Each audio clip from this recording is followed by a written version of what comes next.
Ahora, Muy buenas tardes a todos los que están asistiendo a nuestra red, a nuestra plataforma, este canal de YouTube del Movimiento Conciliarista, el Ministerio Conciliarista. Yo sé que a veces la palabra movimiento crea cierto trastorno. El Ministerio Conciliarista, estamos, tal y como habíamos prometido, iniciando esta dinámica de programa que vamos a empezar a hacer a partir de ahora, punto de inflexión, cuyo nombre pues tiene que ver precisamente con una de las características de nuestra época, una época de transición, una época característicamente de ser un punto de inflexión. Y entonces precisamente hemos querido hacer este tipo de foro bien interactivo, en donde todos podamos tener una participación, demos un criterio, un análisis, y en donde fundamentalmente va a estar garantizado el respeto a su criterio, siempre y cuando, pues, por supuesto, sea constructivo, sea participativo y tenga esa positividad. Es lo que estamos alentando a conformar.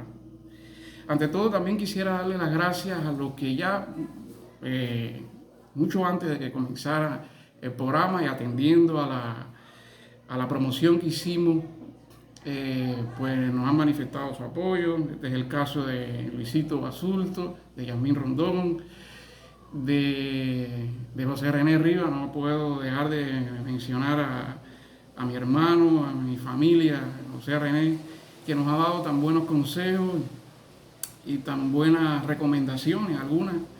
Pues bueno, todavía no podemos alcanzarla en ese plano, pero bueno, estamos muy agradecidos y muy reconfortados por saber que tenemos la asistencia de realmente desde mi punto de vista, uno de los grandes profesionales de la imagen de nuestro tiempo.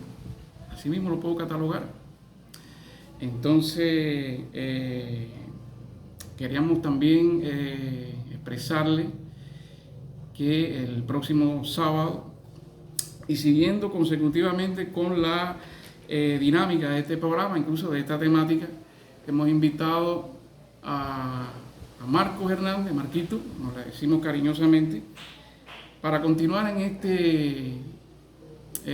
este perfil de debate sobre el tema que nos va a estar brindando un norte a lo largo de toda esta intervención, que es el tema del aniversario 506. Este año es el 506 del inicio de la Reforma Protestante. A mí no me gusta llamarle propiamente la Reforma Luterana, aunque por supuesto el protagonismo de Lutero fue fundamental en esto, pero él desató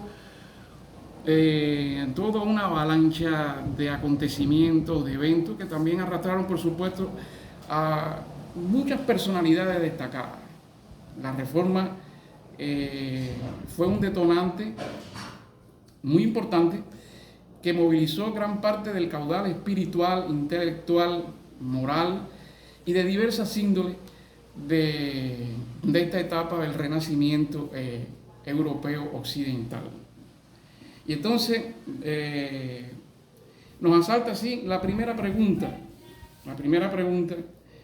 que dice: ¿qué fue la Reforma Protestante y qué significado histórico tuvo para la cultura universal de su tiempo? Es muy importante saber que la Reforma Luterana, y que precisamente por eso estamos haciendo este programa, porque es muy importante desmitificar y descongelar el hecho anecdótico en el cual se ha convertido lamentablemente la celebración de este gran acontecimiento de la historia universal. Es muy importante destacar cuáles son los principales perfiles, los principales logros, las principales luces y sombras que este acontecimiento ha demostrado a lo largo del tiempo. Pero es muy importante tener un concepto vivo, reproductivo, eficaz, vivaz y tangible de un hecho que no puede ser celebrado como un acontecimiento anecdótico, un acontecimiento del pasado, sin ningún tipo de cercanía con el presente. A eso se trata. Estamos tratando pues de traer a la vida lo que se ha convertido con el tiempo en una especie de homúnculo o de momia histórica, que es la celebración de esta fecha aniversario de la Reforma luterana, de la Reforma protestante, ¿no? Bueno, ¿qué fue la Reforma protestante?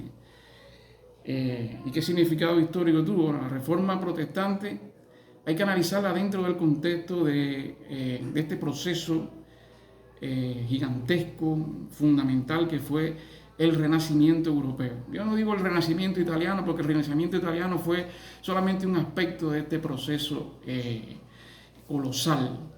El Renacimiento es la culminación de todo un proceso que no comienza precisamente en los inicios del siglo XVI, sino que hunde sus raíces también en el renacimiento de la cultura urbana durante los siglos XII y XIII en la Europa medieval, en la Europa feudal, después del periodo oscuro de las invasiones escandinavas, árabes y húngaras.